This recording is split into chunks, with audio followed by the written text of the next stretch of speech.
Indonesia's swallowbird's nest producers are eyeing a lucrative market in China after authorities there agreed to restart imports. The producers are now able to market directly in China without going through a third party.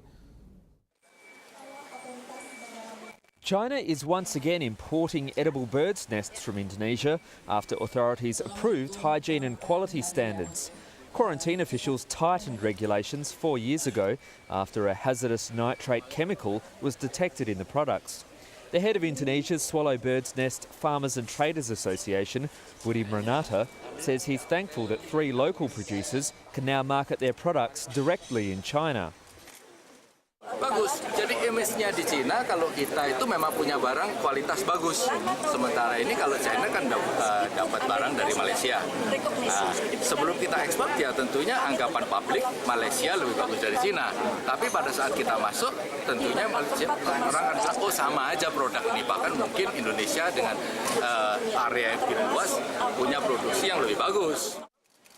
China's been the biggest market for Indonesia's swallowbird's nest producers. With a potential production of 700 tonnes a year, direct trade allows for a higher profit margin. Sampai 700 ton sebetulnya per tahun. Tetapi tahun 2014 kita baru mencapai sekitar 500 ton. Karena memang tahun lalu kan kita belum bisa menjual langsung ke Tiongkok. Selama ini kalaupun ke Tiongkok, pasar terbesar kita 90% dari 500 atau 700 potensi ekspor tadi itu 90%. Yang lain baru ke beberapa negara kecil-kecil.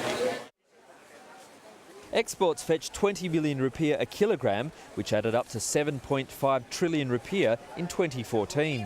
Destinations also include a number of countries in Europe, Asia, as well as the United States.